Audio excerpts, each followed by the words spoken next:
Selamat pagi, selamat hari Minggu, selamat beribadah. Kita akan memulai kebaktian Minggu pada pagi hari ini. Kita akan menyiapkan hati dan pikiran kita ke hadirat Allah.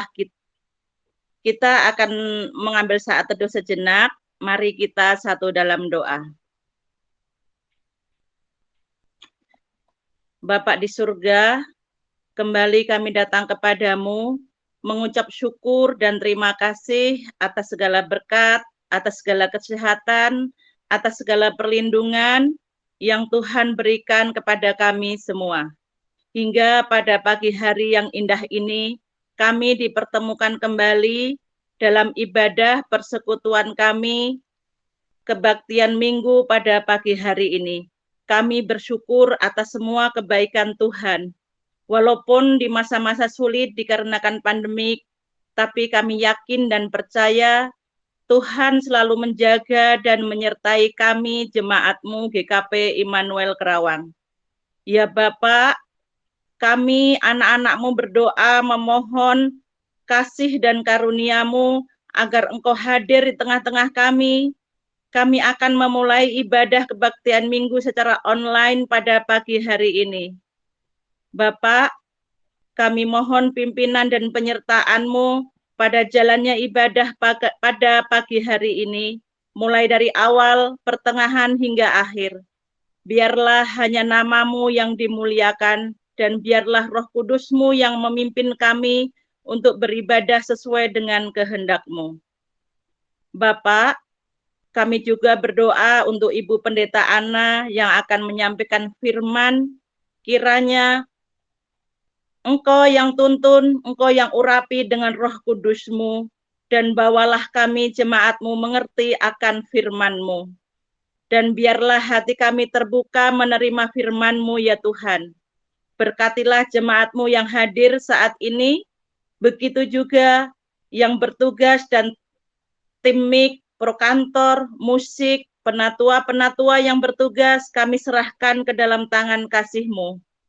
Bapak, ampunilah atas dosa dan kesalahan kami, ya Bapak.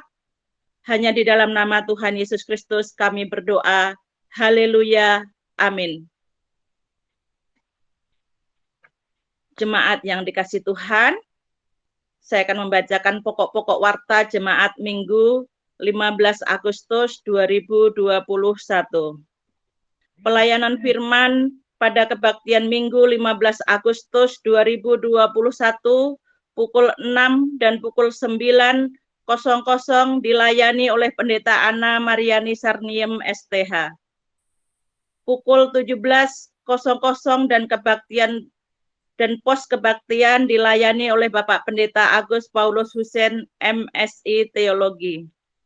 Kebaktian HUT ke-76 Kemerdekaan Republik Indonesia pada hari Selasa 17 Agustus 2021 akan diadakan kebaktian HUT ke-76 tahun Kemerdekaan Republik Indonesia pukul 8.00 secara online. Kebaktian KRT dan kategorial tidak ada perubahan sesuai dapat dibaca di warta jemaat secara online. Pemberkatan nikah. Akan dilangsungkan pemberkatan nikah Saudara Eko Hadireja Harisono, putra dari Bapak Suhartoni dan Ibu Elizabeth Pramulyati, wilayah 4, dengan Saudari Putri Purnamayanti Boru Sitepu, putri dari Bapak Radu Sitepu dan Ibu Sister Boru Ginting, dilayani di GKP Immanuel Kerawang, Sabtu 28.08.2021 pukul 13.00. Pendataan vaksinasi jemaat GKP Immanuel Kerawang.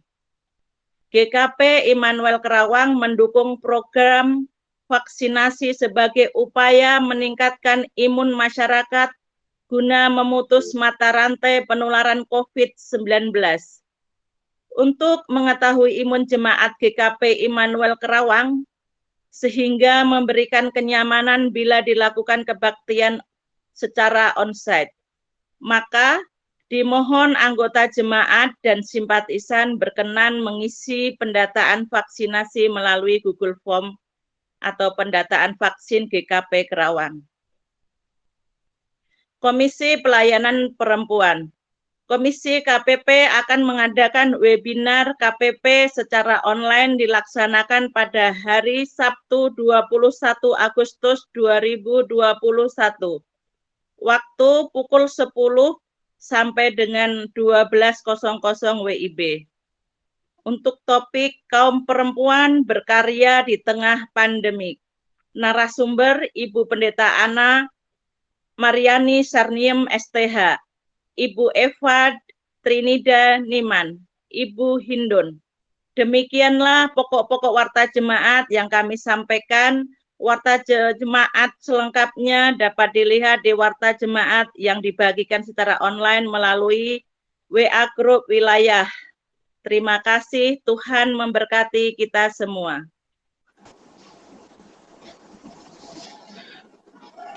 Kita masuki ibadah kita. Marilah kita masuk ke dalam kebaktian dengan mata dan hati yang tertuju kehadirat Allah yang Maha Kudus, sumber hidup kita. Tengadahkanlah wajah dan jiwa kepada Allah yang penuh dengan rahmat dan belas kasihan. Gerakanlah semangat dan tangan bagi kemuliaan Allah, sumber kekuatan kita. Bukalah pikiran dan rangkailah kata untuk memuji Allah. Allah adalah penolong dan penyelamat kita. Kita memuji Tuhan dari PKJ 11 bait 1.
Pertolongan Allah Bapa sudah diberikan kepada kita dengan penyelamatan oleh Yesus Kristus.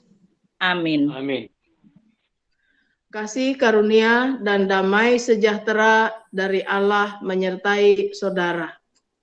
Terpujilah Allah yang telah mengasihi kita di dalam Yesus Kristus dan yang telah mempersatukan kita di dalam karya Roh Kudus. Mari kita masuk dalam doa syukur dan doa pengakuan dosa. Kita bersatu dalam doa.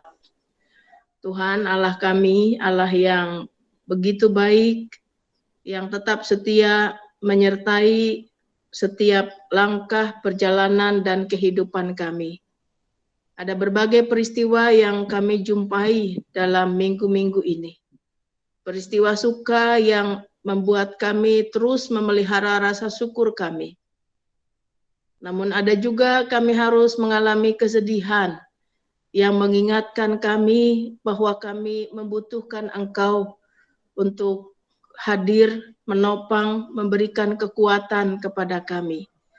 Terima kasih ya Tuhan, berbagai peristiwa itu menyadarkan kami semua bahwa kami memiliki keterbatasan dan sangat membutuhkan Tuhan dalam hidup kami. Kami juga menyadari ya Tuhan ketika kami menjalani hari-hari kami, ada banyak hal yang belum dapat kami lakukan. Kami masih melanggar firman Tuhan. Kami masih menyakiti orang-orang yang seharusnya kami kasihi. Kami masih melukai hati sesama kami, bukannya mengobati mereka. Terima kasih ya Tuhan, karena karya Yesus Kristus memungkinkan kami untuk mendapatkan anugerah pengampunan. Oleh karena itu ya Tuhan, kasihanilah kami, hapuskanlah segala pelanggaran kami, dan biarlah kuasa darah anak-Mu Yesus Kristus menyucikan kami dari segala kejahatan kami, dan mengarahkan kami ya Tuhan, untuk senantiasa hidup di dalam kebenaran-Mu. Di dalam nama Tuhan kami Yesus Kristus kami berdoa. Amin. Kita memuji Tuhan, padamu Tuhanku kubawa dosaku.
Dengarlah firman Tuhan yang berkenan mengampuni segala dosa kita.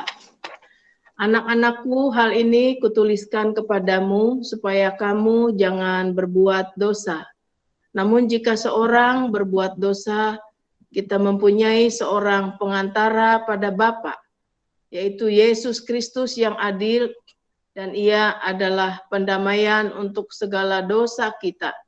Dan bukan untuk dosa kita saja, tetapi juga untuk dosa seluruh dunia. Demikianlah berita anugerah pengampunan bagi kita semua.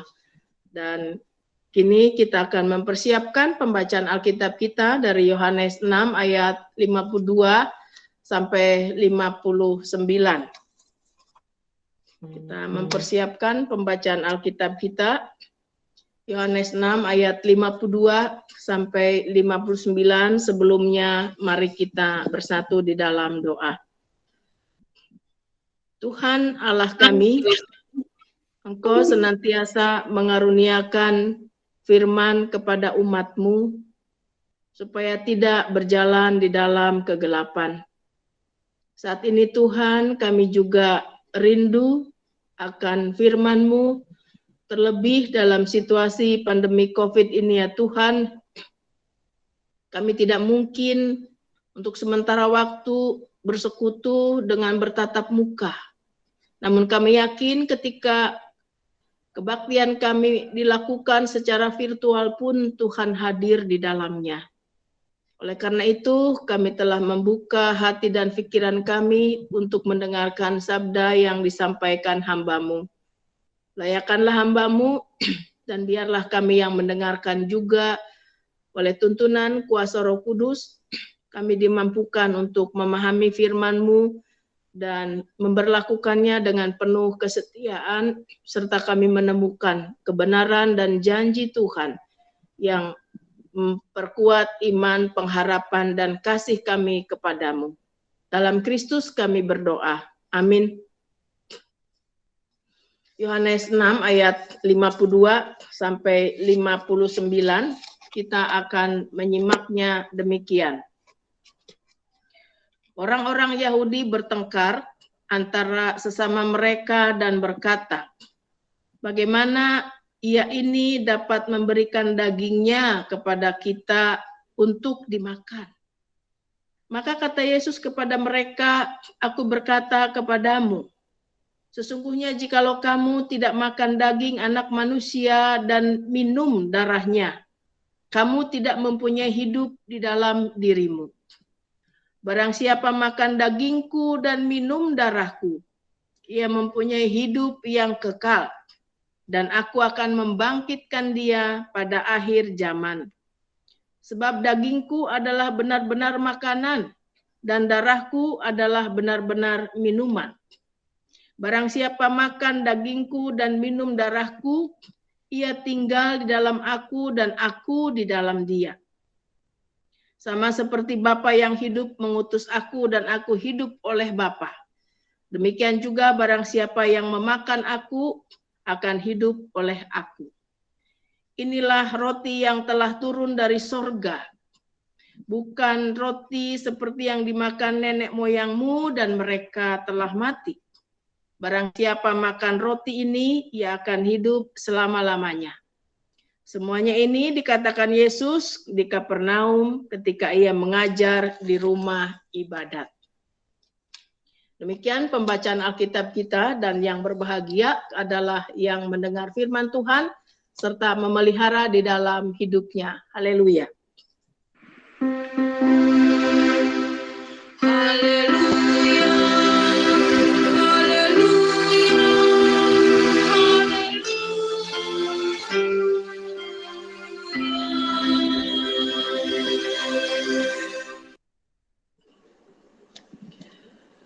Shalom, selamat pagi Bapak Ibu Saudara sekalian. Senang bertemu dengan Bapak Ibu semua walaupun hanya secara virtual ya, melalui ibadah ini paling tidak menjawab kerinduan kita semua yang harus menahan diri beberapa waktu ini karena memang ibadah onsite belum dilakukan.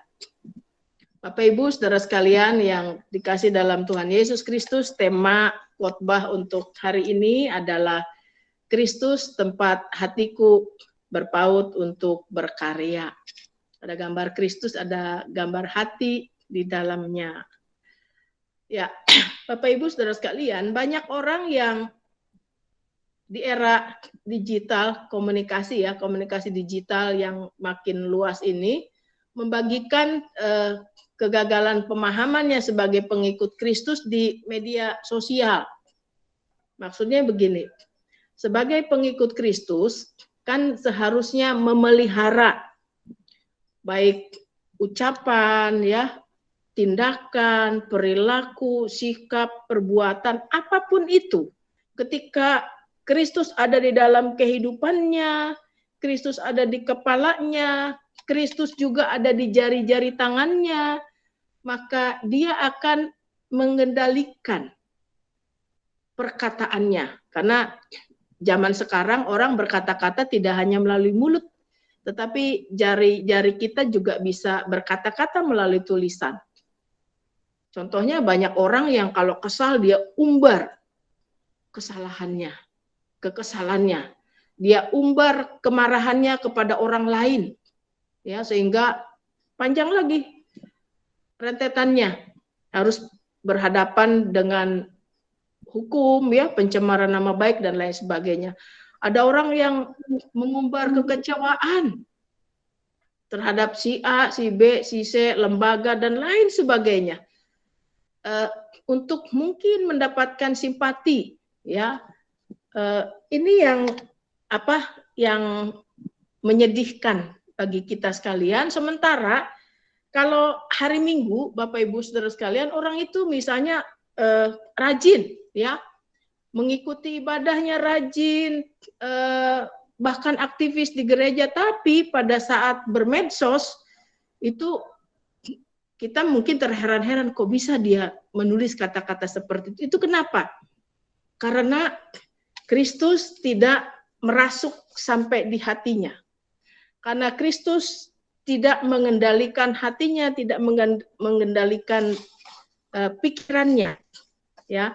Padahal seharusnya Kristus yang menggerakkan segala hal dalam hidup orang percaya untuk berkarya, bekerja, berkata-kata, bersikap, apapun yang dilakukan. Nah, dalam kehidupan sehari-hari, Bapak Ibu Saudara sekalian, manusia sering memperlihatkan perbedaan antara sikap, perkataan, ya, dan perbuatan atau perilakunya. Contoh misalnya ya, mengaku sebagai pengikut Kristus namun perilakunya tidak Kristiani. Agamanya apa? Kristen. Tapi perilakunya tidak Kristiani, tidak memiliki kasih, tidak memiliki kepekaan, tidak menjaga mulutnya dari sumpah serapah misalnya ya. Jadi jauh sekali bertolak belakang. Ya, terlebih lagi pada saat misalnya bermedsos gitu ya. Ini yang membuat kita, mari kita belajar dari firman Tuhan supaya sikap, perkataan, dan perilaku kita selaras. Ya, karena apa? Karena dalam setiap karya, Kristuslah yang seharusnya menggerakkan kita karena Kristus menjadi pusat kehidupan dan karya kita. Ya, sesuai dengan tema pada saat ini. Mari kita belajar dari firman Tuhan. Nah, Bapak Ibu Saudara sekalian, di dalam pembacaan Alkitab kita dikemukakan bahwa orang-orang Yahudi pada saat itu bertengkar karena ketidakmengertian mereka tentang makna kiasan dari perkataan tentang makan dagingku. Makan dagingku, minum darahku. Kesannya kanibal. Ya. Mereka tidak mengerti orang-orang Yahudi itu sehingga bertengkar. Ini masih merupakan rangkaian pembacaan dari minggu-minggu kemarin. Mereka bingung bagaimana mungkin Yesus memberi mereka dagingnya untuk dimakan. Apa mereka disuruh menjadi kanibal? Apalagi misalnya mereka disuruh minum darahnya. Sementara darah bagi orang Yahudi itu adalah satu kejijikan. Ya, hal yang mengharamkan. Bagaimana harus diminum itu? Ya. Kemudian yang berikutnya juga, mereka kenapa bertengkar ketika Yesus mengatakan sebelum-sebelumnya akulah roti hidup gitu ya. Karena memang pada dasarnya mereka tidak percaya kepada Tuhan Yesus. Nah, simbol kata makan dagingku gitu ya. Itu berarti kalau ini sebenarnya ayat ini bukan mengacu untuk perjamuan kudus Bapak Ibu Saudara sekalian.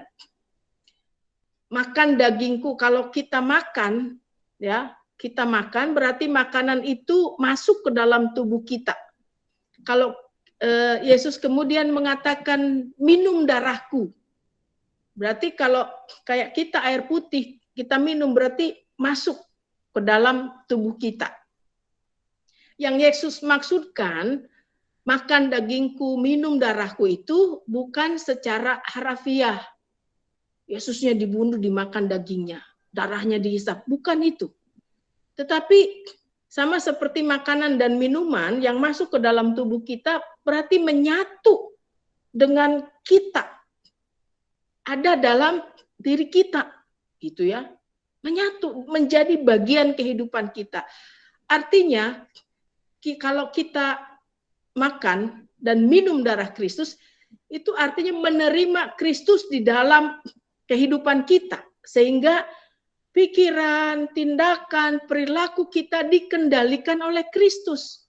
Karena apa? Karena Kristus menjadi bagian hidup kita yang mengendalikan kita dalam segala hal. Dalam perkataan, sikap, dan perbuatan. Dan Yesus mencukupkan kebutuhan kita yang hakiki tentang apa? Tentang keselamatan, tentang pengampunan, tentang kehidupan kekal. Yesus menyampaikan nenek moyang bangsa Israel dahulu makan roti mana, tapi mereka mati. Tapi kalau makan dagingku, minum darahku, akan hidup untuk selama-lamanya. Ya. Hidup selama-lamanya bukan berarti hidup yang tidak pernah mati. Hidup selama-lamanya artinya mendapatkan kehidupan kekal.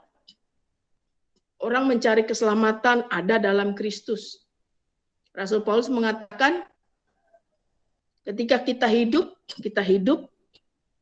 menjadi milik Kristus, ketika kita mati pun kita tetap menjadi milik Kristus. Kekekalan itu ada di dalam diri Kristus, mengenal Allah, kemudian kita menerima Kristus dalam kehidupan kita.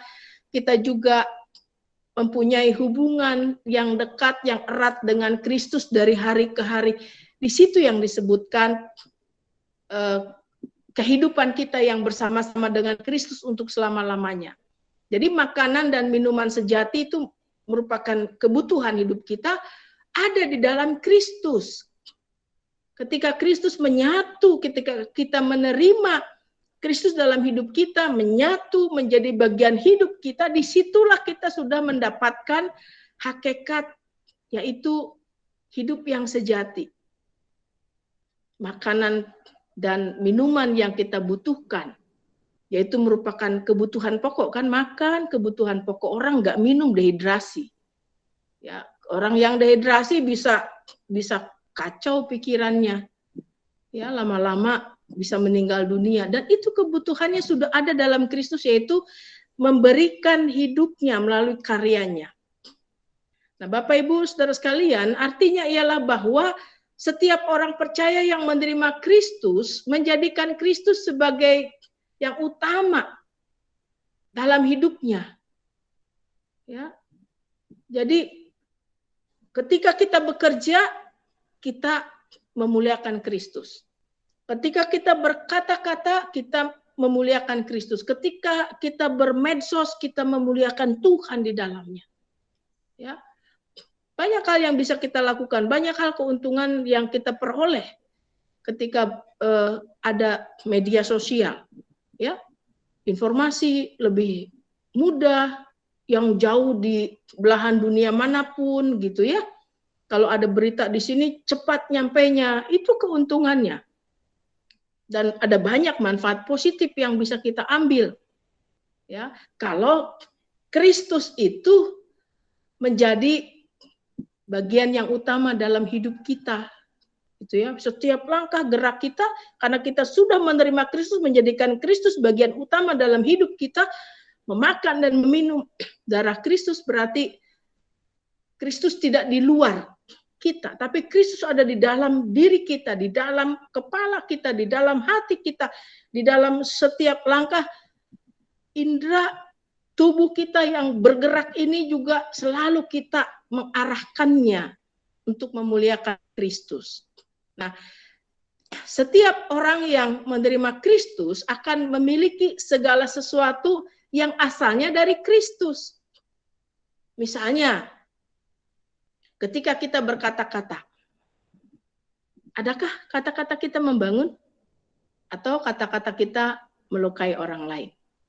Adakah kata-kata kita yang meluncur ya dari mulut kita itu senantiasa membawa hormat bagi kemuliaan nama Tuhan, atau justru yang keluar caci maki, ujaran kebencian, sehingga orang lain, dia kata anak muda menjadi ilfil, kok orang Kristen dia rajin ya ke gerejanya, dia aktif di gereja, tapi serem kata-katanya, kok seperti ini.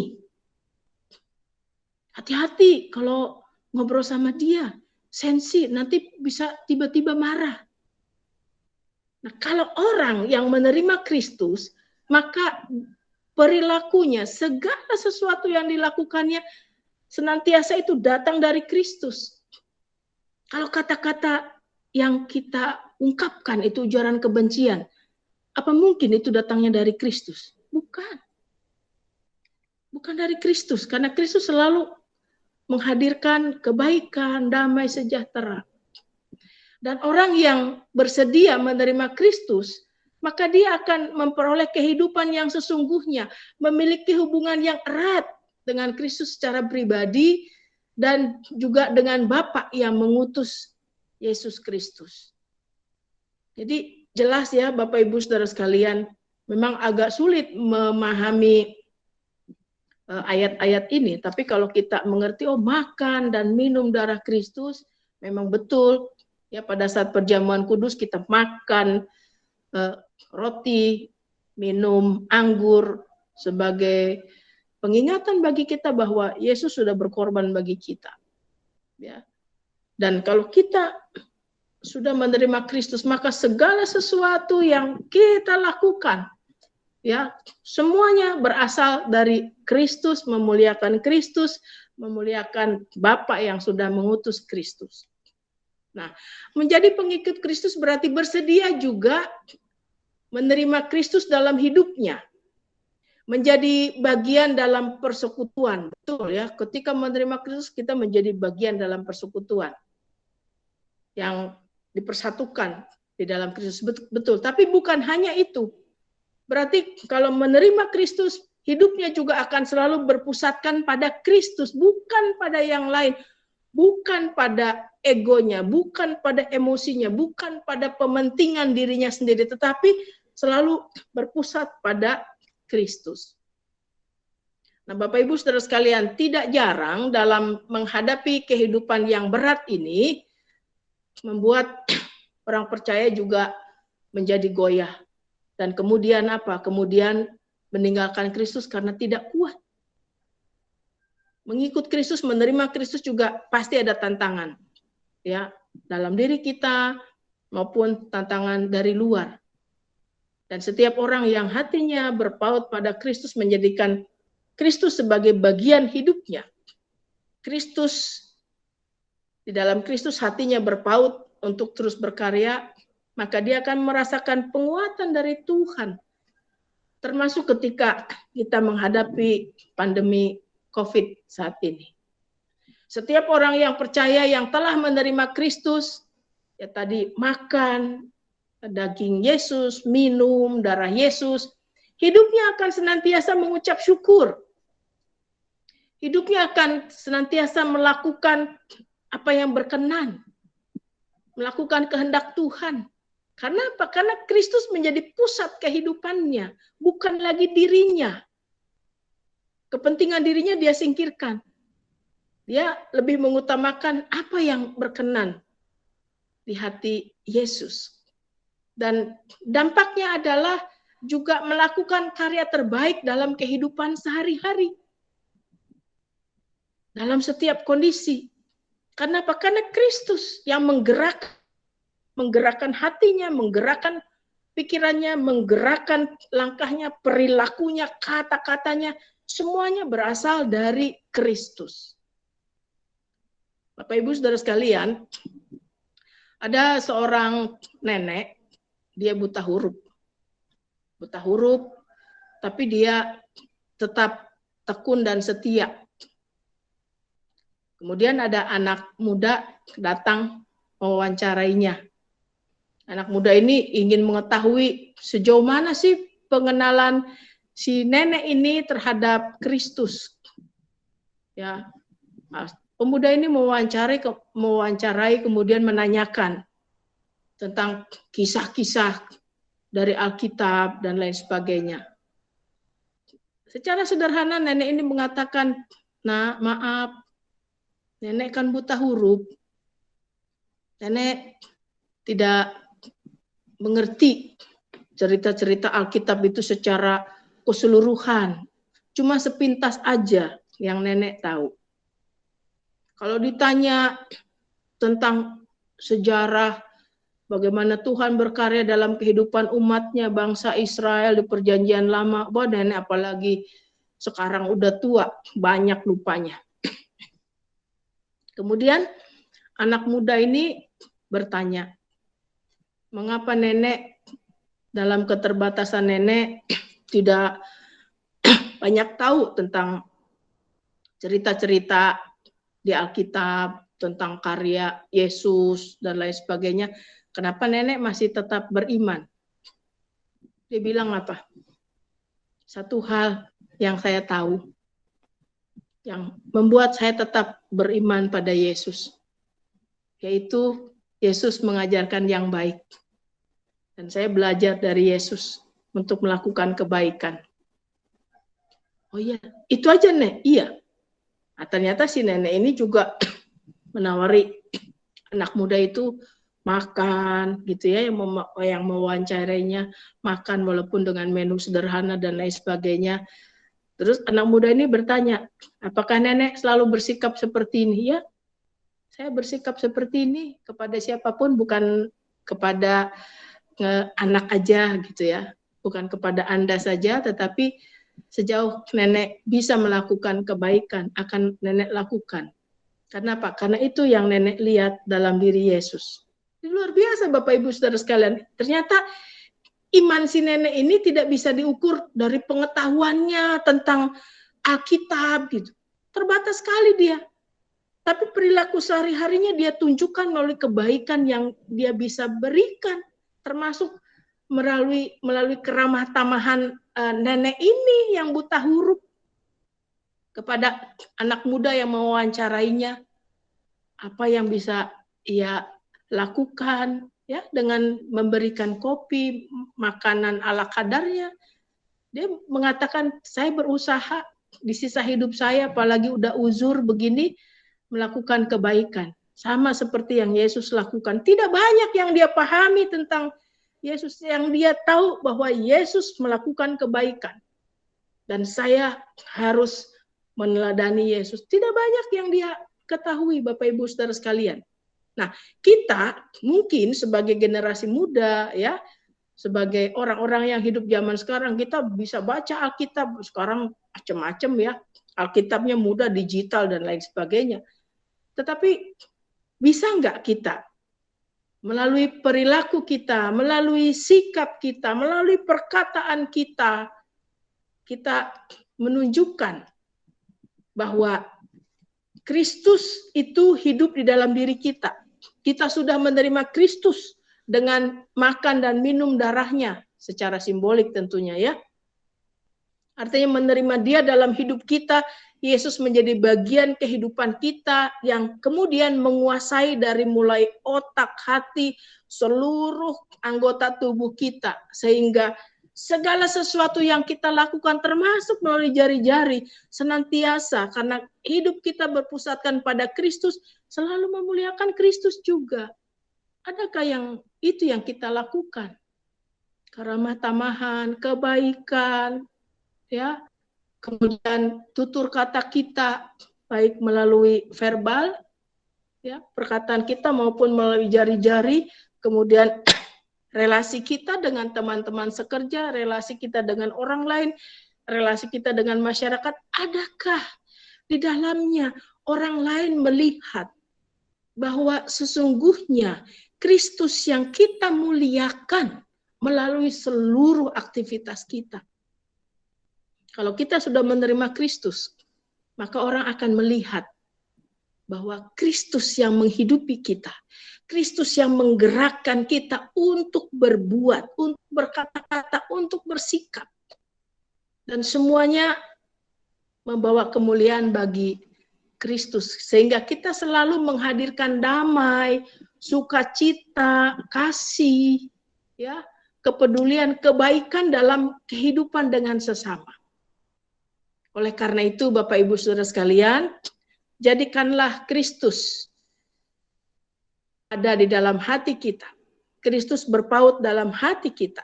Hati kita sebagai tempat bagi Kristus, sehingga di dalam setiap karya kita, apapun bentuknya, kita selalu memuliakan nama Kristus yang adalah sumber keselamatan kita. Amin. Kita akan menyampaikan pengakuan iman kita dengan memuji nama Tuhan dari Kidung Jemaat 280 bait 1 sampai 3.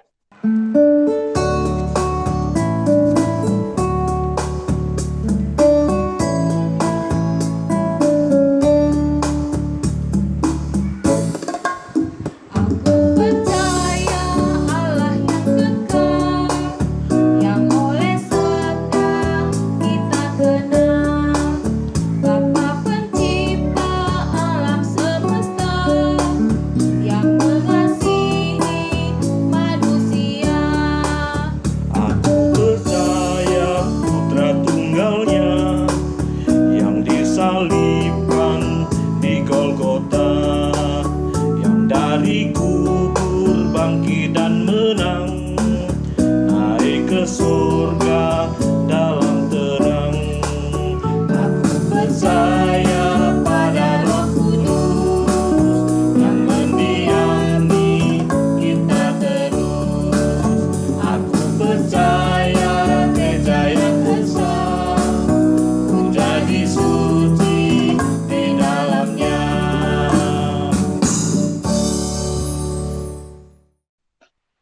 Baiklah, Bapak, Ibu, dan saudara-saudaraku yang dikasihi Tuhan, tiba saatnya kita akan menyampaikan persembahan syukur kita sebagai ungkapan rasa syukur kita akan setiap pemeliharaan Tuhan atas hidup kita. Dan persembahan yang akan kita himpunkan dapat dikirim ataupun ditransfer melalui rekening gereja yang tertera di Warta Jemaat online, ataupun melalui majelis pembina wilayah setempat. Dan sebelum kita menyampaikan persembahan ini, baiknya kita akan mendengarkan firman Tuhan sebagai landasan untuk persembahan kita, yaitu dari Kisah Para Rasul 20 ayat 35, demikianlah firman Tuhan. Dalam segala sesuatu telah kuberikan contoh kepada kamu, bahwa dengan bekerja demikian, kita harus membantu orang-orang yang lemah dan harus mengingat perkataan Tuhan Yesus. Sebab ia sendiri telah mengatakan, adalah lebih baik, lebih berbahagia memberi daripada menerima. Persembahan kita akan diiringi dari nyanyian PKJ 149 bait yang pertama, kita akan nyanyikan 2 kali. Ucap syukur pada Tuhan.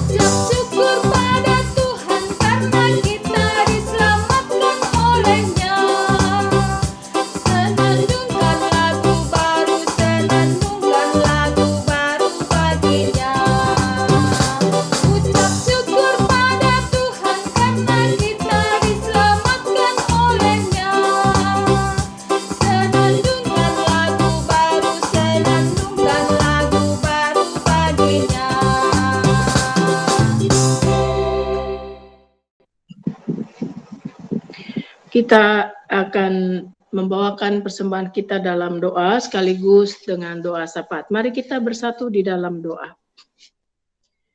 Tuhan Bapa di surga, terima kasih atas firman-Mu yang telah kami dengar bersama-sama.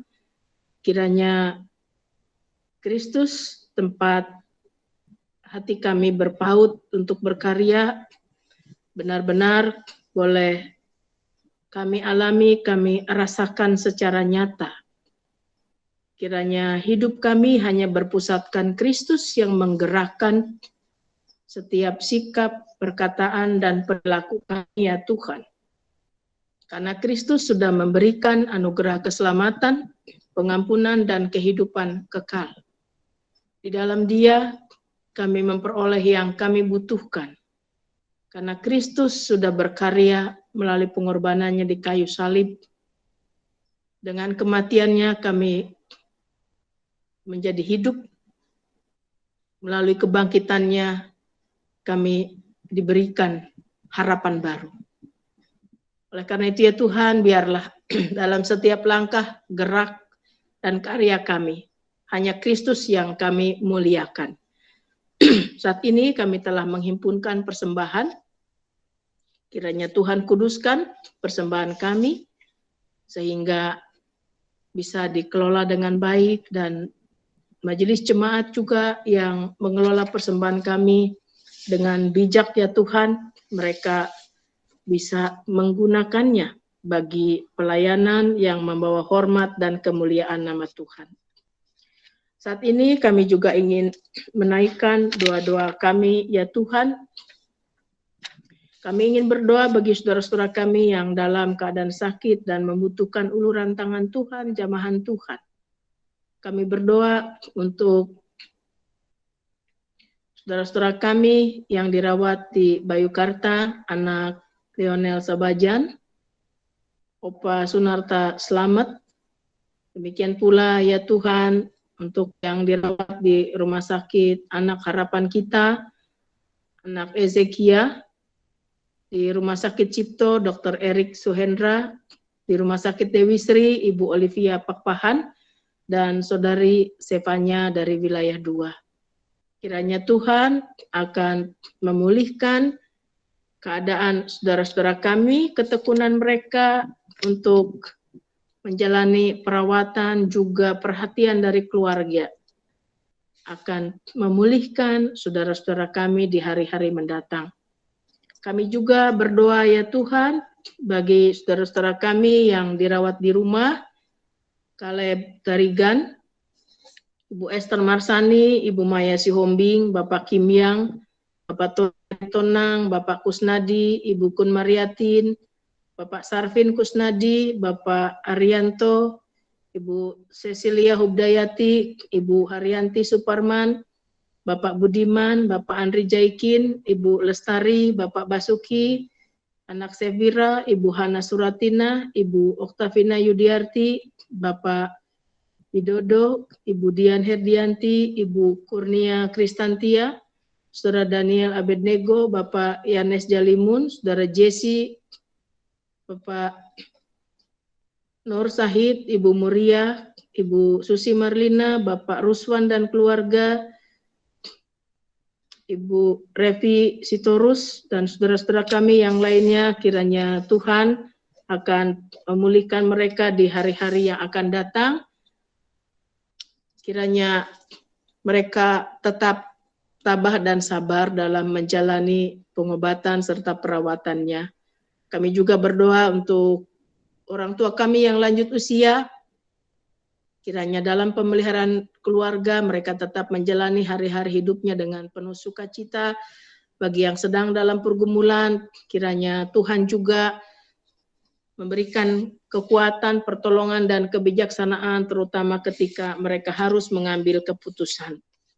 Kami berdoa bagi anggota jemaat yang berulang tahun dalam minggu ini, kiranya Tuhan yang senantiasa memberkati kehidupan mereka, demikian pula Tuhan akan menyertai mereka di tahun-tahun mendatang. Bagi Saudara Eko Hadireja Harsono dengan Saudari Putri Borusi Tepu yang akan melangsungkan pernikahan 28 Agustus mendatang, kiranya Tuhan juga mempersiapkan kedua mempelai, kedua belah pihak keluarga, para pelayanmu yang akan melakukan pelayanan pemberkatan nikah, biarlah semuanya berjalan baik dan lancar. Kami juga berdoa ya Tuhan untuk seluruh pekerjaan pelayanan kami ya Tuhan di tengah situasi pandemi COVID, pelayanan-pelayanan secara online kiranya tetap berjalan dengan baik. Pekerjaan, pembangunan, ruang sekolah minggu ya Tuhan, kiranya dalam pimpinan dan penyertaan Tuhan tetap bisa dilaksanakan dengan lancar. Dukungan dari setiap anggota jemaat, para donatur, simpatisan yang ambil bagian melalui dana yang dipersembahkan, melalui doa, melalui tenaga, pikiran, dan lain sebagainya ya Tuhan, kiranya dapat memperlancar pekerjaan-pekerjaan pembangunan ini. Kami juga berdoa ya Tuhan untuk pos kebaktian Kampung Teko dan Pebayuran kiranya tetap dalam pemeliharaan Tuhan. Kami berdoa untuk sekolah Maranatha ya Tuhan, kiranya dengan segala keberadaannya Tuhan tolong supaya kegiatan belajar mengajar tetap dapat dilakukan walaupun secara daring. Anak-anak didik juga memiliki semangat, dan guru-guru, KPS, seluruh bagian terkait kiranya tetap dengan sukacita melakukan pekerjaannya. Kami berdoa juga bagi Rumah Sakit Bayukarta ya Tuhan, kiranya Tuhan senantiasa menyertai pelayanan kesehatan yang dilakukan. Tuhan juga senantiasa memberkati seluruh bagian terkait dalam memberikan pelayanan kesehatan bagi masyarakat Karawang dan sekitarnya. Kami teringat juga untuk Ibu Herlin, istri dari Pendeta Kelana Noron yang dirawat di ICU Rumah Sakit Bayukarta, kiranya Tuhan juga akan pulihkan kesehatannya di hari-hari yang akan datang. Kami berdoa juga ya Tuhan untuk pemerintah daerah Karawang yang saat ini juga terus gencar melakukan vaksinasi bagi masyarakat di Karawang dan sekitarnya. Kiranya vaksinasi ini dapat diikuti oleh masyarakat sehingga yang kami harapkan bahwa pandemi COVID akan berlalu bukan hanya dari Karawang tapi dari Indonesia bahkan dari dunia ini ya Tuhan. Kiranya kekebalan tubuh setiap anggota masyarakat menjadi baik ya Tuhan dalam melawan COVID-19 ini. Tuhan Bapa di sorga, upaya-upaya yang dilakukan juga kiranya Tuhan terus berkati oleh seluruh bagian terkait di negara kami ini ya Tuhan, terutama untuk memutus mata rantai penyebaran COVID. Demikian pula untuk upaya penegakan keadilan ya Tuhan, kiranya Tuhan juga berkati. Kami juga teringat ya Tuhan untuk sinode kami dalam pengembangan badan penelitian di sinode, kiranya Tuhan juga tetap berkarya dan kami berdoa juga untuk para remaja dan pemuda dalam rangka Hari Remaja Pemuda Internasional, kiranya mereka juga boleh menjadi generasi muda yang kreatif, yang senantiasa berkontribusi dalam kehidupan masyarakat dan bangsa Indonesia. Inilah harap dan doa kami ya Tuhan dalam segala ketidaksempurnaan kami, kiranya Tuhan kabulkan yang seturut dengan kehendak-Mu. Semua ini kami bawakan dalam nama Tuhan kami Yesus Kristus dan pada kesempatan ini kami ingin berdoa sebagaimana yang telah Tuhan Yesus ajarkan kepada kami. Bapa kami yang di sorga, dikuduskanlah nama-Mu, datanglah kerajaan-Mu, jadilah kehendak-Mu di bumi seperti di sorga. Berikanlah kami pada hari ini makanan kami yang secukupnya, dan ampunilah kami akan kesalahan kami, seperti kami juga mengampuni orang yang bersalah pada kami. Dan janganlah membawa kami ke dalam pencobaan, tapi lepaskanlah kami dari yang jahat, karena Engkau-lah yang punya kerajaan dan kuasa dan kemuliaan sampai selama-lamanya. Amin. Kita memuji nama Tuhan dengan lagu Ladang Menguning.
Kita arahkan hati kita untuk menerima berkat Tuhan.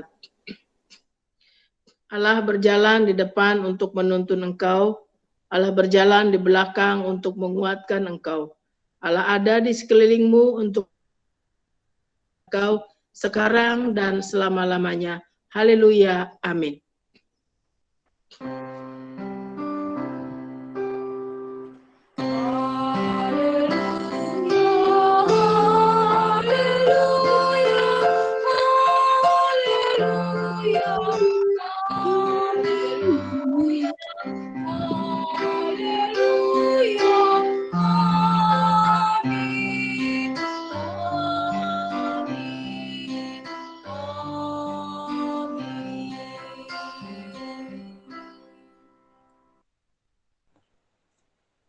Shalom Bapak Ibu yang dikasihi Tuhan, selamat pagi, selamat hari Minggu. Puji Tuhan, ibadah persekutuan pada pagi hari ini kita telah selesai dan berjalan dengan baik dan lancar. Namun sebelum kita berpisah, kita akan tutup dengan doa. Mari kita satu dalam doa.